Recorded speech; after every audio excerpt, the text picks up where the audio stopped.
Hey guys, Duttabari বউ চ্যানেলে সবাইকে স্বাগত জানাই। কাল রাত থেকে ইলিশ মাছ খেতে ইচ্ছে করছিল। সকালে শাশুড়ি মাকে বলায় শাশুড়ি মা খুঁজে খুঁজে এনেছেন। খুব বড় সাইজ পায়নি, ছোট সাইজ পেয়েছে, কিন্তু কি করা, এগুলো দিয়েই করে ফেললাম ভাপা। ইলিশ মাছগুলোকে আমি ভালো করে ধুয়ে নিয়েছি।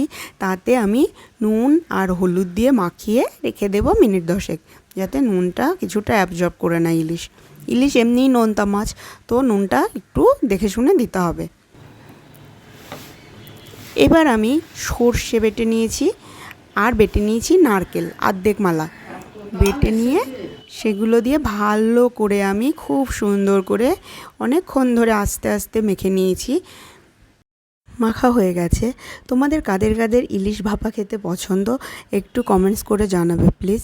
আমার তো ভীষণ পছন্দের। আমার মনে হচ্ছিল দুধটা একটু কম হয়েছে, তাই আর একটু নারকেল দুধ দিয়ে নিলাম।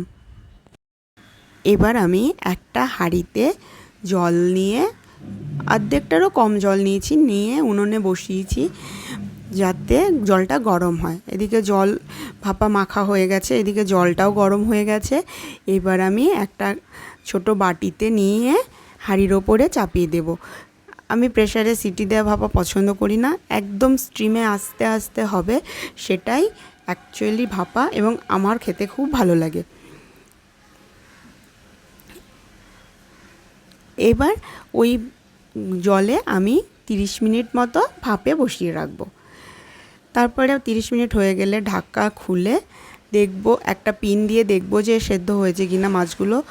তো সেটা আমি ভিডিওতে দেখাতে পারিনি। সেদ্ধ হয়ে গেছে, দেখতেও এরকম হয়েছে। এর উপরে একটু কাঁচা তেল ছড়িয়ে দেব, দিয়ে রেডি আমার ভাপা। ধন্যবাদ।